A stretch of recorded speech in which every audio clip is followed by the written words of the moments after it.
Welcome back to the New Sentinel. Today, we are taking a sharp, strategic look at one of the defining pressures shaping Gen Z, the cost of living and financial strain. But instead of treating it only as a money problem, we are going to treat it as a game theory problem.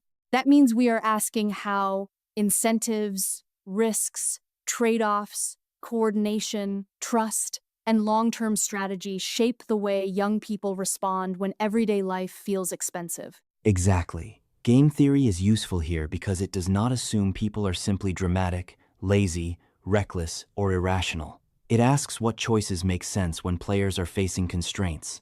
If a person is deciding whether to move out, take a job, take on debt, start a side hustle, delay family plans, live with roommates, or stay with parents longer, those choices are not happening in a vacuum. They are responses to the rules of the game they believe they are playing. And for Gen Z, the perceived rules can feel pretty unforgiving. The basic logic is this: if the cost of essentials rises faster than a young person's sense of security, then every decision starts to carry more weight. Rent is not just rent. It becomes a signal about independence. Groceries are not just groceries. They become a weekly reminder of whether your budget is real or imaginary. A job is not just a job. It becomes a bet on whether loyalty will be rewarded or whether flexibility is safer.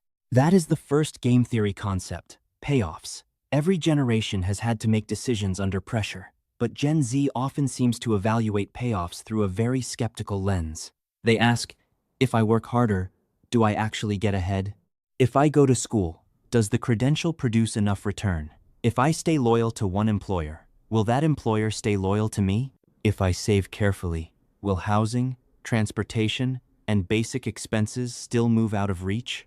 The mindset becomes less about optimism and more about expected value. Expected value is a key phrase.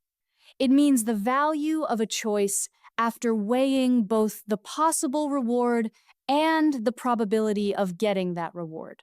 So if earlier generations were often told, work hard, follow the path, build a career, buy a home, and stability will come, Gen Z may look at that same path and say, what is the probability that it works for me now? Not in theory, not in a motivational speech, in real life. And when trust in the traditional path declines, behavior changes. This is where the logic of defection comes in. In a classic cooperation game, people cooperate when they believe the system will reward cooperation. But if they believe the system is extracting from them without giving enough back, they defect. Defection can look like job hopping, quiet quitting, refusing unpaid extra labor, building side income, rejecting traditional milestones, or choosing flexibility over prestige. It is important to say that defection does not automatically mean irresponsibility. Sometimes it is self-protection. If a young worker believes the labor market is unstable, then staying too attached to one employer can feel risky. If a young renter believes prices will keep moving, then committing to a long-term plan can feel risky. If someone believes that every institution is asking for more money, more time, and more loyalty, but offering less certainty, then keeping options open becomes a rational strategy. I'm tapping the table on this point because it matters. When people say Gen Z is not committed, the better question may be, committed to what payoff? Commitment is not free. Commitment costs time, emotional energy, geographic flexibility, and opportunity. If the reward for commitment is unclear, then a flexible strategy can look much smarter than a loyal strategy. Now let's break down causes through this lens. We are not going to pretend that one factor explains everything. The cost of living issue is a bundle of pressures. Housing can feel difficult. Food and transportation can feel expensive. Education and training can create financial anxiety. Entry-level wages may not feel aligned with the lifestyle people were told to expect. Digital life also exposes Gen Z to constant comparison, where everyone else's apartment, vacation, outfit, and success story can make personal finances feel worse. That last part is a psychological trigger. Game theory often assumes players have information, but in real life, information can be distorted. Gen Z lives in a high-information environment. but not always a high-clarity environment. They see prices, lifestyles, layoffs, hustle culture, debt warnings, investment advice, luxury influencers, and recession anxiety all at once. The result is not just knowledge. It can be strategic overload. Strategic overload is when the game has too many moving parts. Should I save cash, invest, go back to school, move cities, learn a trade, monetize a hobby, build a personal brand, leave my job, stay in my job, live at home, move out, get roommates, or reduce spending? Each move affects the next move. Each move has uncertainty. That can produce analysis paralysis. And then there is the trigger of sudden price shocks. Even without citing exact numbers, most people understand the feeling of a budget breaking. A rent increase, a car repair, a medical bill, a grocery jump, a lost shift, a delayed paycheck, or an unexpected fee can change the whole month. For someone with limited savings, the game becomes a repeated emergency. You are not optimizing for wealth. You are optimizing for survival. That changes the mindset. A financially comfortable person may play a long game. They can accept short-term losses for long-term gains. They can take internships, relocate, invest, absorb mistakes, and wait. A financially strained person may be forced into a short game. The short game says, what keeps me afloat this week? What prevents the penalty? What avoids the overdraft? What gets me to the next paycheck? That is where Gen Z's behavior can be misunderstood by older generations. Prior generations also faced serious economic challenges. They dealt with recessions, inflationary periods, limited opportunities, and moments of uncertainty. But the comparison is not simply who had it harder. The better comparison is what game each generation believed it was playing. If a prior generation believed sacrifice would reliably convert into stability, then sacrifice felt like an investment. If Gen Z doubts that conversion, then sacrifice can feel like a gamble. And that creates a different relationship with work. Gen Z may still care about ambition, but the ambition can be more conditional. The logic is, I will work hard if the exchange is transparent. I will give effort if the payoff is credible. I will build skills if they improve my bargaining position. I will care about a company if the company demonstrates that I am not disposable. That is a game theory bargain. There is also a coordination problem. Imagine millions of young people all trying to make stable lives, but each person has to act individually. One person cannot lower rent. One person cannot redesign the labor market. One person cannot change the price of food. So they coordinate informally through culture. They share salary information. They discuss burnout. They expose bad workplace practices. They normalize living with family longer. They normalize multiple income streams. They compare notes online. That online coordination is powerful, but it can cut both ways. On one hand, it gives people language for problems they thought were personal failures. On the other hand, it can amplify anxiety. If every video says the system is broken, then the rational move may seem like distrust. But if everyone distrusts everything, cooperation gets harder. That is the classic prisoner's dilemma. Cooperation might produce better outcomes, but fear pushes everyone toward defensive choices. For Gen Z, defensive choices may include delaying major life milestones, moving out later, postponing marriage, waiting to have children, delaying large purchases, avoiding debt where possible, or choosing experiences selectively rather than chasing every traditional marker of adulthood. Again, these choices should not be reduced to weakness. They may be strategic responses to perceived risk. There is another concept, signaling. Money behavior signals identity. For earlier generations, buying a house, owning a car, dressing professionally, and climbing a corporate ladder could signal adulthood and success. For Gen Z, the signals may be shifting. Flexibility can signal intelligence. Mental health boundaries can signal self-respect. A side hustle can signal resilience. Avoiding unnecessary spending can signal discipline. Even rejecting a traditional path can signal that someone understands the game has changed. But there is a tension there.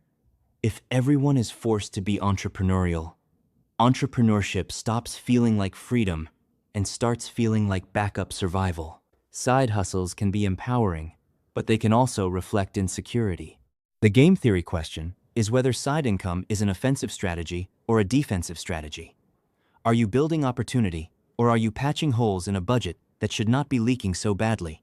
Before we continue, let's take a moment for The New Sentinel. The New Sentinel is a podcast dedicated to in-depth discussions and deep dives into a wide array of topics.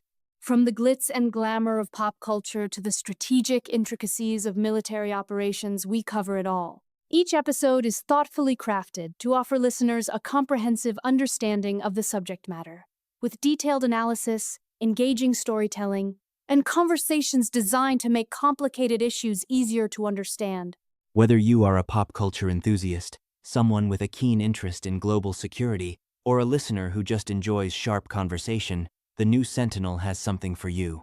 Tune in, view, subscribe, and comment to stay informed and entertained. And if you are an entrepreneur, The New Sentinel can help you advertise your product or service to an engaged audience that values ideas, insight, and depth. Now, back to Gen Z and the financial game board. One of the biggest implications of financial strain is that it changes risk tolerance.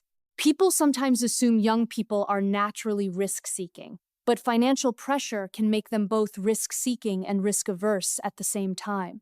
They may take risks on unconventional careers because the conventional path does not look secure, but they may avoid risks like moving out, starting a family, or taking on large obligations because the downside feels too severe.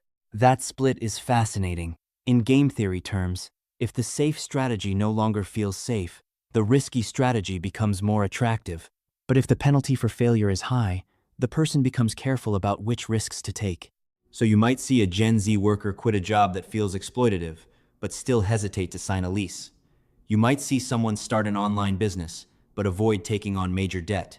The pattern is not random. It is selective risk. Another implication is emotional. Financial strain can create a constant background calculation. Can I afford this? What if something happens? Am I falling behind? Is everyone else doing better? That mental load affects relationships, work performance, health, and decision-making. In a repeated game, stress accumulates. If every round feels like a loss or a near miss, people start adapting to disappointment. And adaptation can harden into worldview. Gen Z's financial mindset may become pragmatic, skeptical, and intensely comparative. They may be less willing to accept slogans. They may ask for proof. They may want pay transparency, flexible work, clear benefits, and practical education. They may value communities that share resources and information. They may see financial literacy not as a nice extra, but as a survival tool. Compared to prior generations, the emotional texture may be different because visibility is different. Earlier generations could compare themselves to neighbors, classmates, co-workers, or relatives. Gen Z can compare themselves to an endless feed of people who appear richer, happier, more beautiful, more productive, and more successful. That affects perceived rank. In game theory, players care about absolute payoff, but humans also care about relative payoff. It is not only, do I have enough? It is also, why does everyone else seem ahead? That relative payoff problem can produce frustration even when someone is making progress. If the finish line keeps moving, progress feels invisible. If adulthood is defined by milestones that are harder to reach, then people may redefine adulthood itself. Being an adult may become less about owning certain things and more about managing uncertainty. So what helps?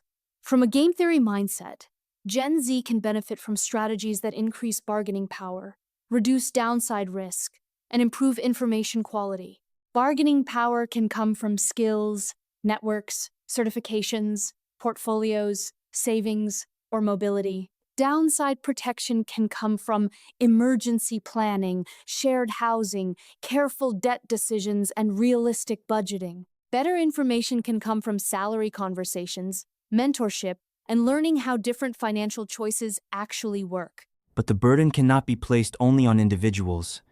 If the game is structurally difficult, telling people to simply play better is incomplete.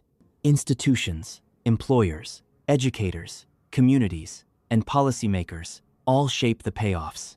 If work is rewarded clearly, people are more likely to cooperate. If housing feels attainable, planning becomes easier. If education connects more transparently to opportunity, trust improves. Go.